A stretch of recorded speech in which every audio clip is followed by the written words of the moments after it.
¿Qué tal, intelectual? Un vídeo más comentando 3 noticias que he elegido para leer contigo, analizar, hacer mi comentario y bueno, si no, como cuando uno lee el periódico y lo que le surja o que le inspire. Lo dicho, buscamos objetivos o buscamos conocimientos, reflexiones relacionados con propiedad intelectual, tecnología e inteligencia artificial. Entonces, como verás, y si ya has visto algún otro vídeo, no leo la noticia entera, sino que lo que intentamos es esa lectura en la cual nosotros podemos obtener la información que a nosotros nos interesa pues, para aprender, reflexionar, etc. Primero, noticia, esto es reciente, del 24 de octubre de 2024, la justicia europea obliga a los Estados miembros a proteger los derechos de autor de artistas extranjeros. El Tribunal de Justicia de la Unión Europea establece que los Estados miembros de la Unión Europea deben reconocer los derechos de autor de obras de arte en el extranjero o de artistas extranjeros exactamente igual que si de artistas nacionales se tratara. Bueno, lo que tiene armonizar las normas de propiedad intelectual y efectivamente proteger los derechos de propiedad intelectual de una persona que sea americana o china cuando se trata de la Unión Europea. Si no, ¿qué pasaría? Que todos los nacionales de la Unión Europea o cualquier persona de un país de la UE podría copiar y utilizar las obras de gente de fuera de la Unión Europea. Entonces tiene todo el sentido. Pero bueno, sentencia reciente, no la he buscado, vamos a ver si es relevante y si es necesario pues ya la buscaremos y la leeremos. Trata sobre los derechos de autor de artistas y creativos deben estar plenamente reconocidos, así lo ha establecido el Tribunal de Justicia de la Unión Europea este jueves, de la semana del 24, en una sentencia que establece que los Estados miembros tienen la obligación de proteger las obras de arte en el territorio de la Unión Europea, de la Unión, con independencia del país de origen de la pieza, es decir, de la obra, o de la nacionalidad del creador. Bueno, así informa Europa Press, que entiendo que lo habrá sacado. La justicia europea responde así a una cuestión prejudicial planteada por el Tribunal Supremo de Países Bajos. Las cuestiones prejudiciales, para quien no está acostumbrado a este tipo de conceptos, es cuando un juez no tiene claro cómo aplicar una ley, o si ve que hay dos leyes que están diciendo cosas similares o diferentes, tiene ciertas dudas de interpretación, pues dice, oye, cuestión prejudicial, le pido al Tribunal de Justicia de la Unión Europea que interprete estas normativas o me diga cuál debe ser la interpretación de una ley, de un artículo, etcétera. ¿Vale? Entonces está muy interesante porque así se hace también doctrina de cara a cómo deben aplicar o interpretar ciertas leyes o ciertas directivas, en este caso los tribunales. Venía de Países Bajos, un fabricante suizo de muebles, Vitra, contra la cadena de muebles holandesa, Quantum, por presuntamente infringir, violar los derechos de autor de una silla diseñada por una pareja de creadores estadounidenses hace décadas. Vale, cuidado. Estamos hablando de derechos de autor, no estamos hablando de diseños industriales. Si hablamos de sillas, en general un nuevo modelo de silla sería un nuevo diseño industrial. Pero aquí puede ser que estemos hablando de derecho de autor porque haya un componente creativo y haya una aplicación de la personalidad o simplemente artística que nos permite dar protección a un producto, es decir, a un mueble con la protección de los derechos de autor. Y en este caso, que los artistas tenían nacionalidad americana, estadounidense. El diseño, conocido como Dining Side Wood, está expuesto en el Museo de Arte Moderno de Nueva York. Bueno, que esté expuesto en un museo de arte, pues nos hace contextualizar y darle ese valor de obra artística a un mueble. Entonces es importante, yo te digo, a veces en juicios este tipo de pruebas y este tipo de detalles marcan la diferencia, ¿vale? Porque o te traes informes de expertos o periciales, pero también el contexto o que la obra esté reconocida, pues por eso te digo, por el público o por propios profesionales expertos en arte, como para ser expuesta en un museo, pues oye, se le está reconociendo ese carácter de obra artística. Interesante, importante este punto porque aquí habría que cogerse y vamos, desde aquí intentar siempre hilar a nivel de jurisprudencia y sobre todo en temas de derecho de autor. Que la prueba es que en derecho de autor, cada vez que hago una demanda de derecho de autor me siento un autor, porque es que te tienes que meter directamente en el caso, buscar jurisprudencia que se le parezca, intentar hilar, contextualizar mucho y las referencias que tengan que ver con el arte, bien, porque es que si no, tío, los jueces a veces te lo tiran para atrás con facilidad si no te has gastado mucho dinero en informes. También testimonios de expertos de arte. Muchas veces cuando un artista pues tiene otros colegas del sector, pues testimonios por escrito, grabaciones, porque a veces si pensamos, no, ya lo llamaré como testigo al juicio, cuidado que el juez luego dice que no lo quiere testigo y te quedas sin la prueba. Es importante que tengamos pues esa documentación, cartas, prólogos de un libro, dedicatorias, toda esa información, cartas de expertos, es documental que puede ser muy interesante y nos puede ayudar a resolver dudas si el juez no termina de ver que una obra sea artística o sea original. Cuidado, la originalidad es muy importante. que los artistas o los expertos digan esto no existía antes, esto es muy característico de la personalidad de este autor. Muy importante esto, ¿vale? Mira, me parece súper interesante leer estas noticias porque a lo mejor me grabo un vídeo y estoy más pendiente de explicar lo que grabo en los otros vídeos, y aquí es como si estuviéramos hablando y conforme va siendo la conversación sí que me van viniendo estas ideas. El diseño, ¿vale? El Convenio Internacional de Berna establece que un autor extranjero gozará de los mismos derechos. O sea, el Convenio de Berna al final es protección para todos los países y los nacionales de estos países que sean parte del Convenio de Berna. Estados Unidos lo es, por lo tanto tienen que tener protección un artista americano en España y en la Unión Europea. Y aquí nos dice el párrafo: el Convenio Internacional de Berna establece que un autor extranjero gozará de los mismos derechos que los autores nacionales en los países que hayan suscrito dicho pacto, si bien las obras de arte aplicadas constituyen, aplicadas, es decir, a un diseño industrial, porque no es una obra de arte como tal, sino es una silla que tiene, pues eso, un componente artístico, constituyen una excepción a ese principio ya que quedan excluidas de aquellas que únicamente estén protegidas en su país de origen como dibujos o modelos para que no se acumulen a los derechos de autor. Aquí lo que viene a decir es que, bueno, lo que sea un diseño industrial es un diseño industrial, pero que podemos encontrar obras de arte aplicadas a diseños industriales también.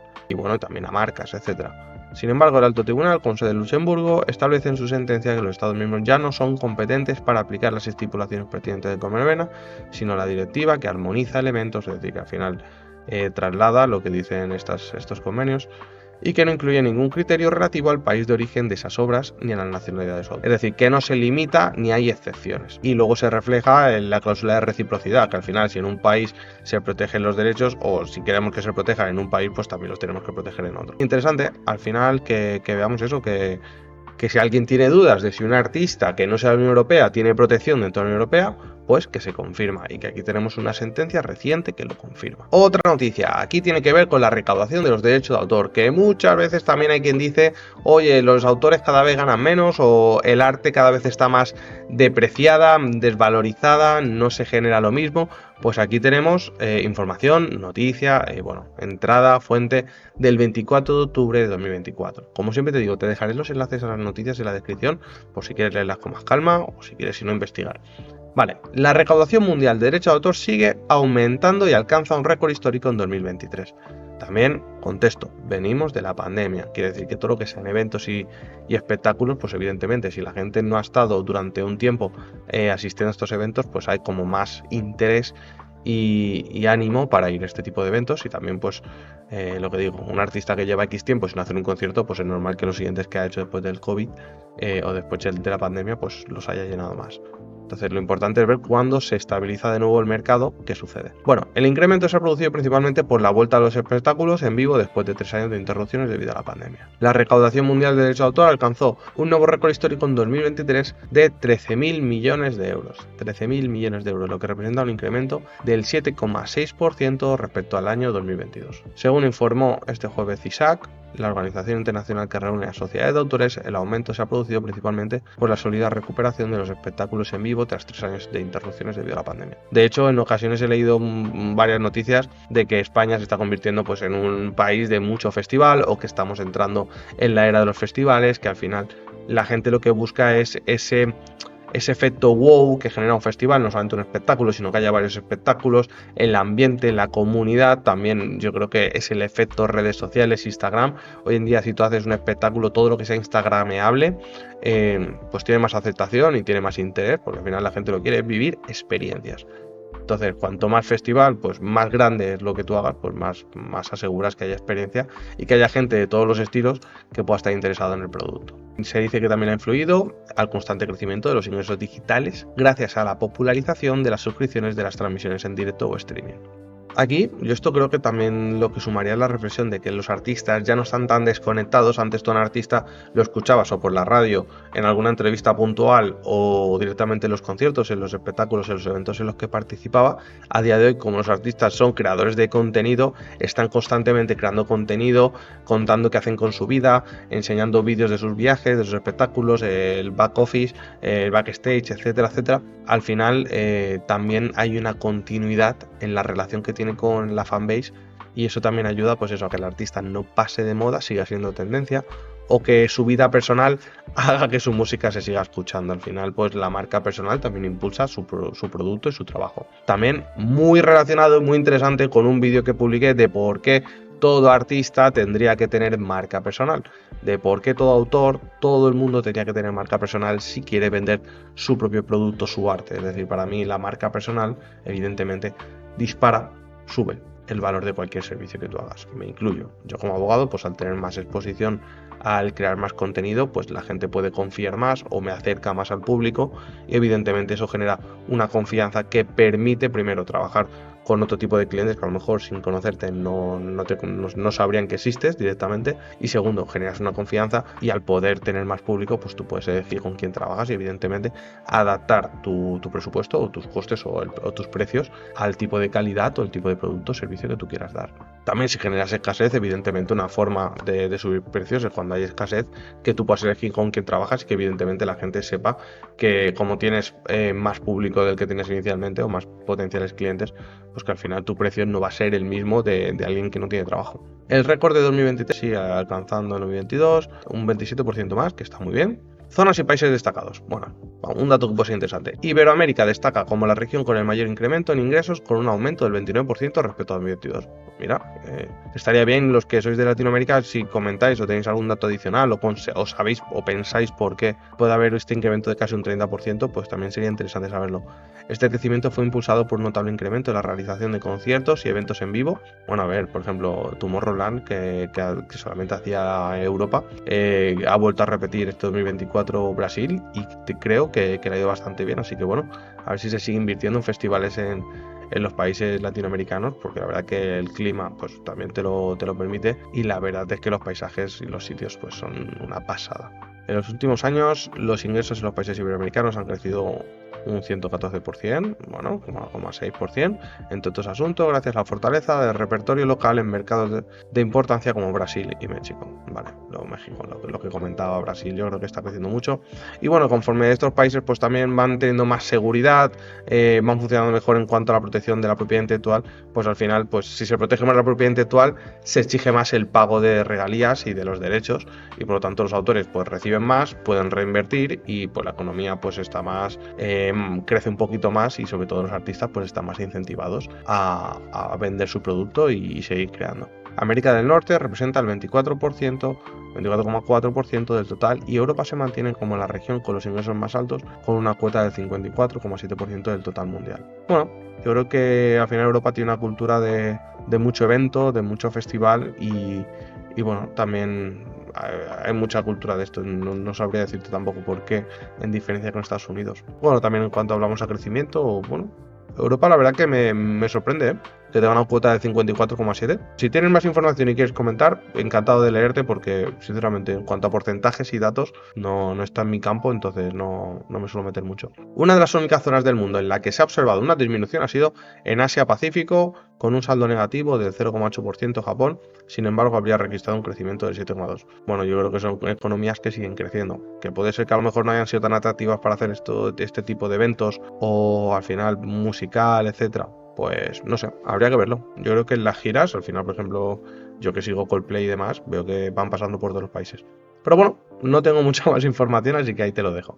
Y vamos con la tercera noticia, esta sí, de propiedad intelectual e inteligencia artificial. Creo que es un tema muy interesante. Vamos a ver qué tal esta noticia, porque yo cuando veo que me la ha escrito un abogado o alguien que está en el sector, que no es un periodista, que no es un comunicador, que lo que ha hecho ha sido leer información y hacer su propio recopilatorio, suelo disfrutarlas más. Bueno, aquí Jaume Feliu, abogado en España, entiendo, fundador y CEO de Pyme Legal, cómo afectan a la propiedad intelectual y a los derechos de imagen los sistemas de inteligencia artificial que crean imágenes. Este experto explica cómo afectan las aplicaciones de inteligencia artificial al uso de imágenes y a la propiedad intelectual y a los derechos de imagen. Bueno, publicación del 3 de octubre de 2024. También, reciente. Nos explica que las aplicaciones de inteligencia artificial generan imágenes a partir de las descripciones y prompts. Vale, al final, lo de la IA, si te fijas, cuando discutamos sobre si hay derecho de autor, no lo hay protección propiedad intelectual o no, siempre nos vamos a tener que fijar mucho en el prompting, es decir, las instrucciones, las indicaciones que van a estar dando los humanos que utilicen la inteligencia artificial, para decidir dónde está la mayor aportación creativa, sí en las instrucciones o en el uso de la herramienta, ¿vale? Es decir, el resultado o el trabajo que hace la herramienta, la inteligencia artificial. Porque desde mi punto de vista, y yo voy a insistir, el prompt, las indicaciones, cuanto más creativas, más únicas, más representen la originalidad, la creatividad, la personalidad del autor, para mí, más van a acercarnos a una protección por los derechos de autor y más valor le van a quitar a la aportación que haga la inteligencia artificial. Entonces yo voy a discutir mucho que para mí, si le pides, oye, un perro volando, y te conformas con lo que te dé la inteligencia artificial, aquí no ha habido una aportación creativa. Ahora, si tú le puedes indicar, quiero un perro con esta forma, que esté ambientado pues en tal época, o que tenga estas características a nivel faciales, físicas, corporales, quiero que la imagen sea con un toque de penumbra, oscuridad, etcétera. Al final, si tú me vas describiendo lo que tú quieres conseguir de tal manera que casi sin que la inteligencia artificial lo genere, la descripción que me has hecho yo casi me la podría imaginar, yo considero que tú me estás haciendo una descripción, una aportación creativa suficientemente importante como para que se pueda considerar una aportación original y que por lo tanto puede ser protegida como una obra original y una obra con derechos de propiedad intelectual, derecho de autor. Vamos a ver. Como abogados especializados en la protección de datos y propiedad intelectual, queremos hablarte de cómo afectan estas aplicaciones de inteligencia artificial, si es posible proteger. Bueno, yo en protección de datos, la verdad que en su día hago cosas de protección de datos, pero realmente al final estoy súper focalizado en propiedad intelectual y creo que tanto la protección de datos, la privacidad, como el tema del derecho de autor o propiedad intelectual están creciendo tanto cada uno para un lado. Dentro de nada solo veremos especialistas en un campo. Se han violado, se han infringido los derechos de obras persistentes. Vamos con los diferentes apartados que nos propone este artículo. Se han violado los derechos de obras preexistentes para entrenar a la IA, la eterna discusión que siempre sale alguna noticia de alguna reclamación, sobre todo en Estados Unidos, contra plataformas de inteligencia artificial. Bueno, vamos a ver qué nos dice aquí el señor Jaume Feliu. Muchos sistemas de inteligencia artificial se entrenan utilizando grandes conjuntos de datos que incluyen imágenes y otros tipos de contenidos preexistentes, por lo que es normal que nos cuestionemos si estas herramientas vulneran la propiedad intelectual de otros creadores. Si la IA ha utilizado contenido protegido por derecho de autor sin el consentimiento del titular, esto se considera una infracción. Bueno, creo que aquí, a estas alturas, no hay nadie que tenga esta duda.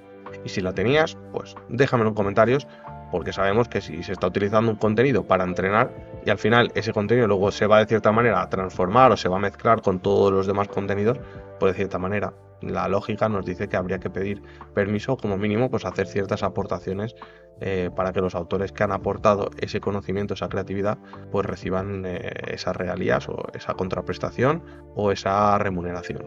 La extracción de características de una obra original para generar nuevas imágenes puede derivar en una forma de uso derivado. Quiere decir que si creamos, bueno, yo lo que entiendo aquí es esta frase, que si la inteligencia artificial al final genera nuevos diseños a partir de los que ya se le han precargado, ¿vale? A partir de todo lo que tiene en entrenamiento, pues lo que estamos creando son obras derivadas. Entonces, hay un uso derivado. ¿Quién es el titular de los derechos de autor de una imagen creada por inteligencia artificial? Eterna pregunta. Esto también tenemos vídeos en mi canal de YouTube donde lo he explicado. La propiedad intelectual sobre una obra generalmente recae en la persona que lo crea. Grábatelo. En la persona que lo crea. Si tú creas una obra artística, tú eres el titular y eres el autor. Puesto que las imágenes generadas por inteligencia artificial carecen de un autor humano directo, no pueden acogerse a los derechos de autor.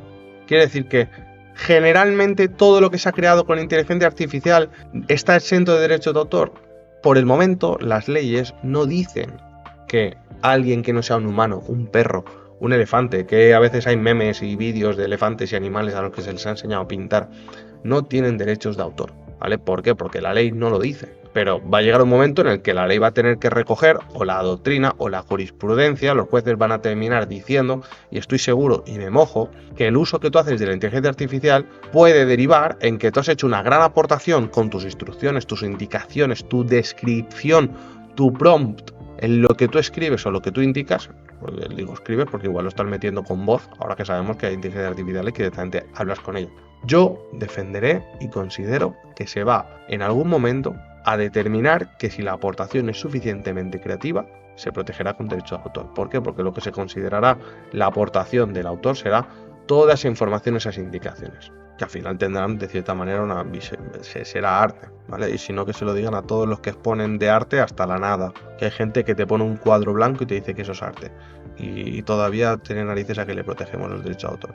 Algunos argumentan que el titular de los derechos de autor debería ser el desarrollador de la inteligencia artificial, es decir, la propia plataforma, imagínate ChatGPT, OpenAI, que tenga todos los derechos de todo lo que genere la plataforma, o Midjourney, que sea la propia empresa la que tenga todos los derechos. Aquí es un poquito abusivo. Y aquí los argumentos sería, pues oye, quien ha diseñado, desarrollado el sistema, es quien debe ser el titular de los derechos de autor. Pero la ley de los derechos de autor no reconoce a un software como creador, por lo tanto, no sería tampoco la empresa porque el software no es el creador. Que si consideramos que el software es quien lo ha creado, pues entonces el dueño, el propietario del software será quien, o el propietario de la herramienta sería aquí el titular, porque es quien tiene de alguna manera algún derecho patrimonial sobre la herramienta. También están los que creen que es el usuario quien proporciona las instrucciones a la inteligencia artificial quien debería tener la autoría. Pablo Maza defenderá que es la persona que hay detrás de la herramienta. Y aquí lo he hablado varias veces. Para mí, un bolígrafo, un lápiz, en su día, hace cientos de años, se consideró tecnología. Se consideró una herramienta innovación que permitía escribir, que permitía crear. Entonces, pasamos del papel y lápiz a lo que viene siendo las máquinas de escribir. Luego hemos pasado a lo que son la informática, los ordenadores, las computadoras. Para mí, al final la herramienta lo que ha ido haciendo es irse haciendo más compleja, cada vez técnicamente más, tecnológicamente más capaz, y por lo tanto hemos llegado al punto de la inteligencia artificial, que seguimos diciendo, fíjate, es una herramienta artificial creada por el hombre. Entonces, desde mi punto de vista, igual que pasamos del lápiz o del pincel a las máquinas de escribir y lo que se escribe con una máquina o de un ordenador sigue teniendo derechos de propiedad intelectual porque se considera casi una herramienta, yo creo que la inteligencia artificial también puede llegar a considerarse así. Ahora, dependiendo tal vez el nivel de autonomía que tenga la inteligencia artificial. Y si la inteligencia artificial está creando y haciendo más aportación de prompts o de indicaciones de las que hace el propio autor, pues oye, como mínimo aquí tendremos una coautoría. ¿Qué pasa? Que no le reconoce la ley a las inteligencias artificiales pues ser autor. Entonces, ¿qué pasa? Que cuando haya coautoría sería solamente el ser humano quien tiene cierta autoría. Tendríamos que decir que ese autor tiene parte de una autoría y que la otra parte o se la atribuimos a él, o tenemos que discutir si la parte que le corresponde a la IA está en dominio público, porque ahora en cierta manera lo que se está intentando, o en algunas plataformas se entiende que todo lo que se crea con inteligencia artificial está en el dominio público. Entonces, ahí es donde hay que discutir. Yo me mojo, que conste, aquí me tienes, estoy improvisando. Todavía no existe un consenso en la jurisprudencia respecto a este tema y la opinión varía según los países. Por ejemplo, en Estados Unidos se cree que la IA no puede ser propietaria de nada, o en Japón que solo los humanos pueden ser propietarios de obras de arte. Al final, también Canadá tiene su jurisprudencia. En la Unión Europea, en el momento que empecemos a mojarnos, y no nos mojamos porque las costas judiciales son tremendos palos, y porque en la Unión Europea somos más sensatos que en otros países en cuanto a las indemnizaciones. Te meten una demanda en Estados Unidos y te puede arruinar en la miseria el resto de tu vida. En la Unión Europea, pues a un juez pues muchas veces va a decir, oye, ciertas indemnizaciones si no están bien documentadas, pues no se van a dar. Vas viendo, si tienes alguna duda, si quieres que comentemos algo, y sobre todo muchos de vosotros, los que me seguís, tenéis aportaciones súper interesantes en relación con los derechos de autor y la inteligencia artificial. Por favor, no te las guardes, déjame tu opinión. Cuesta un minuto opinar, dar tu punto de vista, y que convirtamos un vídeo en el cual yo inicio conversación, porque al final considero que es como si te estuviera iniciando yo conversación, pero podemos convertir un vídeo en un núcleo de conocimiento súper chulo y que es información y conocimiento, que lo que escribes ahí se queda y puede servir para quien llega, leer los comentarios. De hecho, yo a veces en los blogs aprendo más con los comentarios y el debate que se genera en el propio blog que no con la información que había publicado el autor. Así que nada, te invito a participar. Este tipo de vídeos es para eso, para generar debate. ¿Cuándo se pueden proteger los contenidos generados por IA? Bueno, pues cuando existe una contribución humana original y sustancial en la obra, lo que vengo discutiendo ahora con el tema de las indicaciones.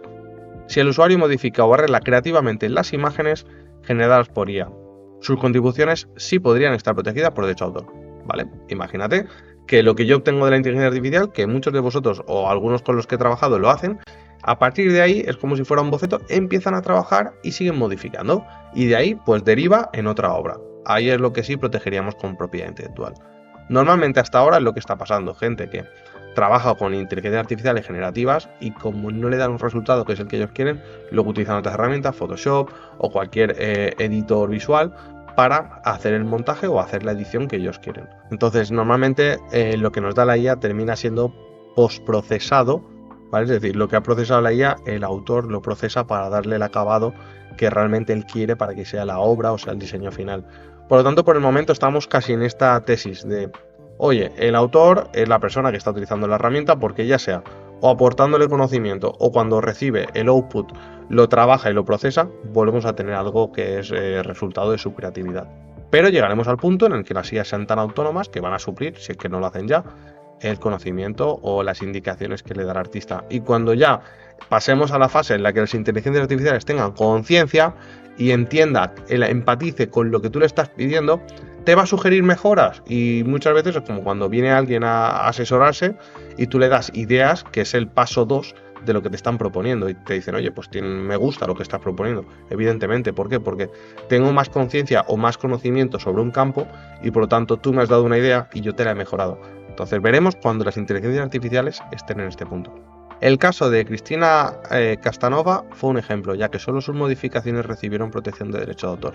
Esto es complicado porque va a llegar al punto en el que las ilustraciones, las obras artísticas, literarias, música, el propio software, ya lo sabemos, el código, va a llegar a un punto en el que va a haber que descomponer la obra para decidir, oye, estos componentes están hechos con inteligencia artificial, no tienen protección. Y estos otros componentes o elementos son del autor. Entonces, vale, de todos estos componentes, elementos, de todos estos fragmentos, estas partes de la obra, ¿cuáles son los sustanciales? ¿Cuáles son las partes originales, las que aportan el mayor valor sustancial a la obra para que sean protegidos por dicho autor? Y habrá que decidir, pues eso, pues si justamente son los de la inteligencia artificial, pues no habrá protección, y si son los del autor, pues veremos la protección. Y si son de los dos, pues ya será el juez quien tendrá que decidir si se protege o no se protege. Pero bueno, yo como siempre digo, gracias a Dios tenemos las leyes de competencia desleal y al final de buena fe, en la cual pues si hay imitaciones desleales o si hay ciertas prácticas que no sean leales en el mercado, pues de alguna manera si no reclamamos por infracción de propiedad intelectual, en algunas ocasiones quedará esa reclamación por actos de competencia desleal.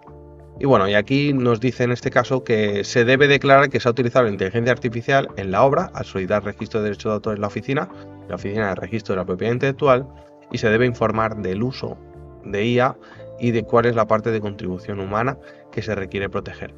Aquí, esto es lo idílico, pero yo, Pablo Maza, te deja aquí ahora esta reflexión. Todas las plataformas, YouTube, redes sociales, piden que identifiques si el producto, si lo que tú estás publicando tiene o ha sido creado con inteligencia artificial. Si ahora mismo los algoritmos más potentes del mundo, las empresas tecnológicas más potentes del mundo, todavía no pueden identificar lo que ha sido creado con inteligencia artificial y te piden a ti que lo identifiques, que lo etiquetes, esto ha sido creado con IA. Vamos a ver, ¿qué autor, dentro de su mayor momento de honestidad y transparencia, va a venir y le va a decir a la oficina, oye, esta ilustración está hecha un 40% por mí o un 50-50? Y no decir, oye, prácticamente toda la aportación es mía. Entonces, es idílico, estaría muy bien que cuando tú registres digas, mira, me hagas hasta una descripción del proceso creativo para que el día de mañana, si hay una discusión, podamos saber dónde está la IA y dónde estás tú. Entonces yo por ahí esto lo veo difícil de aplicar, es que es algo tan subjetivo que es muy difícil, ¿vale? La propiedad intelectual es muy difícil cuando entramos a este tipo de discusiones. ¿Se pueden vender las imágenes creadas por inteligencia artificial? ¿Tú qué opinas? Vamos a ver qué nos dice el señor Feliu. El uso comercial de estas imágenes generadas por IA dependerá del software o la plataforma que utilices. Tendrás que revisar siempre las condiciones de la licencia de cada herramienta, evidentemente. Estás utilizando una plataforma que te deja una herramienta con unas condiciones. Por ejemplo, algunas herramientas como Midjourney solo permiten el uso comercial si tienes una suscripción de pago. No puedes hacer un uso comercial de imágenes creadas con un plan gratuito o por otros usuarios. ¿Qué te parece? Puedes estar de acuerdo, puedes no estarlo, pero al final si utilizas una herramienta, si usas los medios de una empresa, tienes que aceptar lo que te dicen. Es como, oye, publicamos vídeos en YouTube y estamos aceptando las licencias y cesiones de derechos que le hacemos a la empresa de YouTube, Google y todos los partners. Así que esto es igual. De cierta manera, Midjourney utilizará todo lo que ha creado para entrenar sus siguientes algoritmos, sus siguientes códigos, y tienes que tener en cuenta eso de que, oye, quiero venderlo, pues tendré que tener la licencia. Y yo siempre digo, y el día que dejes de pagar la suscripción, ¿qué pasará? Habrá que discutir que esa creación se hizo en ese plazo, y luego habrá que discutir si esa suscripción era temporal, es decir, era una licencia o era un acuerdo temporal de tú puedes vender las creatividades durante el tiempo que mantenga la suscripción, pero cuando dejes de pagar la suscripción ya no puedes seguir vendiéndolas. Entonces ese va a ser un poco también el conflicto que vamos a tener y las broncas que va a haber en el sector de la propiedad intelectual. Te ponemos un caso práctico, nos dice. Imagínate que tienes un negocio de camisetas estampadas y utilizas una herramienta de inteligencia artificial para crear las imágenes. Esto igual te suena por Shein y algunas plataformas que están utilizando IA para diseñar directamente las prendas de vestir. Si las condiciones de licencia de esa herramienta no permiten el uso comercial, no podrías usar legalmente esas imágenes en tus camisetas. Quiere decir que tú estás creando diseños y si no pagas esa suscripción o no tienes los permisos, no puedes venderlos, no puedes crear una tienda online, no puedes vender ropa con estos diseños que tú has creado. Antes los podrías sublimar, imprimir para tu propia ropa. Fíjate, es como, y ya hacer de diseñador y cedérselos a un tercero ya ni te cuento. Estamos llegando a un punto en el que será muy difícil de controlar esto. Pero bueno, las plataformas nos están poniendo estas limitaciones, las políticas. Si mucho autor hubiera leído los términos y condiciones, te digo yo que no hubiera creado lo que ha creado con IA. ¿Cómo afecta a los derechos de imagen de las personas que aparecen en imágenes de IA? Ahora pasamos de derechos de propiedad intelectual a los derechos de imagen, derecho al honor, dignidad, etc. La creación de imágenes por inteligencia artificial también plantea problemas con respecto al uso no autorizado de la imagen de una persona, evidentemente, y los datos personales y todo lo que queramos. Sea una figura pública, un personaje reconocido o cualquier otra persona privada, ¿vale? Al final lo que preocupa son las personas privadas, porque todos los que estamos en internet, pues al final ya de alguna manera hemos asumido cierto riesgo a la hora de exponernos y saber que pues la gente puede descargarse un vídeo, puede descargarse una imagen, etc. Si la inteligencia artificial genera una imagen que representa a una persona real, aunque no sea exactamente, puede vulnerar los derechos de imagen de esa persona. Esto podría llevar a reclamaciones legales por el uso no autorizado de su apariencia. Especialmente la imagen es utilizada con fines comerciales. Pensemos aquí en los deepfakes, todos los vídeos, los fakes de personajes públicos que se hacen y se representa a la persona haciendo algo que no está haciendo o bailando un baile que no toca, o imágenes, imagínate ya contenido más explícito, ¿vale? Contenido pues más prohibido y de contenido sexual. Eso es complicado y aquí evidentemente estaríamos cometiendo pues eso, vulnerando los derechos fundamentales de esa persona, que es el derecho a la imagen, el derecho pues a la privacidad, a la propia dignidad, el derecho a la dignidad y bueno, al final a la reputación. Aquí la clave estará en si se daña la reputación o no. Y el problema estará en identificar el titular de este tipo de contenidos. Y de esto también he creado contenidos y he hablado en algún momento en vídeo, sobre todo con ahora el uso de la IA para desnudos de personas. Sabemos que en los institutos se están utilizando muchas herramientas, es decir, la gente joven que está aburrida y tiene muchas ideas rondando, pues ya hay aplicaciones con las cuales pues, puedes desnudar a una persona y utilizar el cuerpo de alguien que se le parezca, o poner la cara, o incluso utilizaría inteligencia artificial que una foto vestida o en bikini pues la termina desnudando. Pues esto ya está pasando, ¿vale? Y aquí es donde está afectando mucho la inteligencia artificial a los derechos fundamentales de cualquier persona. Igualmente, si imagínate que utilizáramos la IA para simular que una persona ha cometido un delito o ha hecho manifestaciones, sobre todo de políticos, de personajes públicos, que no son reales, pues al final esto puede dañar mucho la reputación y evidentemente puede tener consecuencias legales y en este caso pues habrá que perseguirlo. La verdad que asusta y para mí es un poco conflictivo o incluso a nivel, no sé, me genera conflicto interno el decir, oye, me gusta mucho lo que se viene con la inteligencia artificial, pero es que estos usos van a ser desastrosos y me recuerda un poquito a la situación, no sé si conoces el programa La Isla de las Tentaciones, este programa que fue muy viral y muy conocido en España.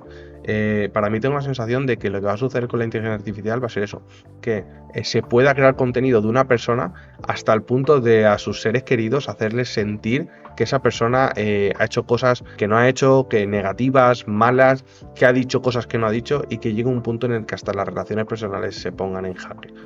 A mí es lo que más me preocuparía. Es decir, al final el tema de reputación o no, si el autor puede o una persona puede mostrar que ese vídeo es un fake o que no lo ha hecho, también será complejo porque cuanto más real sea de lo que se crea, pues más difícil va a ser desmentirlo, ¿vale? Va a llegar a un punto que estaremos ahí en prueba diabólica de tu palabra contra la suya, o sea, el contenido y tú dirás que no estabas o que no lo hiciste, será complicado. pero sobre todo lo que más me preocuparía es lo que piensan las personas cercanas de uno, que se pueda crear contenido que sea peligroso y que ponga en jaque las relaciones personales, familiares, amistades, etc. Crear imágenes de personajes ficticios o dibujos protegidos vulnera los derechos de imagen.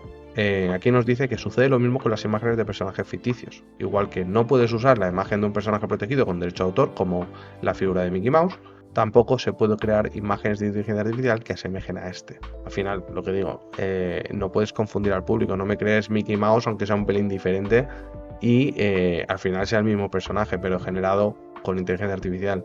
Esto podría causar problemas legales porque está violando e infringiendo los derechos de propiedad intelectual del autor. Bueno, ¿qué condiciones éticas y legales debemos tener en cuenta si creamos imágenes con IA? Bueno, por primero, este artículo está dando mucho de sí, me lo esperaba porque ya lo veía más complejo. Vamos a ver qué podemos sacar. ¿Qué condiciones éticas y legales hay que tener en cuenta con lo que se genera, las imágenes que se generan con inteligencia artificial? Hay que ser consciente del impacto que genera el uso de la IA, de la despersonalización del arte y la cultura que está provocando. ¿Es legítimo delegar el arte en una máquina? Bueno, aquí da para el debate. Me gusta. Me voy igualmente que guardar esta idea ahora que lo pienso para algún debate, algún podcast o algo de que me hagan preguntas o decir, oye, ¿es legítimo delegar el arte a una máquina? Para mí no hay respuesta correcta y ni respuesta incorrecta. Son al final pues, más encaminados a una ideología u otra. Existen riesgos, nos dice aquí, asegúrate de que tu uso de la IA respeta el trabajo de los artistas humanos, evidentemente. O sea, si copias otras IAs todavía, pues como sabemos, no están protegidas por derecho de autor y va a ser complicado que te persigan ellos, pues, sobre todo por daños morales, pero sí que los autores, los derechos morales, si vulneramos o perjudicamos su reputación, vulneramos o perjudicamos la propia obra, la reputación de la obra, su valor de mercado, todo lo que tenga que ver con el trabajo del autor, pues aquí ya es más conflictivo. Y esto sería todo. No tienen comentarios. Creo que hubiera estado guapo que hubiera aquí comentarios que pudiéramos revisar, comentar, estar de acuerdo, estar a favor, en contra, etcétera. Y bueno, me ha parecido interesante. Buen artículo lo llamo. Me hubiera molado algo más de profundidad, o si has visto algún estudio, alguna sentencia que quisieras comentar de algún país, que siempre cuando voy a estos eventos, congresos de propiedad intelectual y demás, pues siempre se hablan. Es imposible saberlos todos porque ya cuesta conocer la jurisprudencia que hay siempre en un mismo país. Imagínate si tienes que estar atento a toda la jurisprudencia de los diferentes países de la Unión Europea y ya incluso a veces de noticias de Estados Unidos. Bueno, espero te haya resultado súper interesante. Creo que ha sido un tema, esta última noticia sobre todo, creo que da mucho para pensar a los artistas creativos que me seguís. Espero haberos aportado un poquito más algo de mi experiencia, de mi conocimiento, de mi punto de vista. Al final son puntos de vista porque sobre todo como no hay una legislación todavía clara, no hay jurisprudencia todavía que aclare qué va a pasar, al final los profesionales o especialistas en propiedad intelectual lo que podemos hacer es ayudar a interpretar la ley, ayudar a interpretar el contexto jurídico y también tecnológico que tenemos y en base a eso ayudar a tomar las mejores decisiones en los proyectos empresariales, proyectos artísticos, proyectos de marcas personales, etcétera. Nada más, te leo en comentarios, te dejo los enlaces a las noticias también aquí en la descripción del vídeo. Para mí ha sido un placer compartir este tiempo contigo, este momento contigo. Te agradezco muchísimo la atención y por supuesto déjamelo en comentarios. Será un placer leerte y verte en siguientes vídeos. Yo soy Pablo Maza, abogado especializado en propiedad intelectual y te veo en el siguiente vídeo.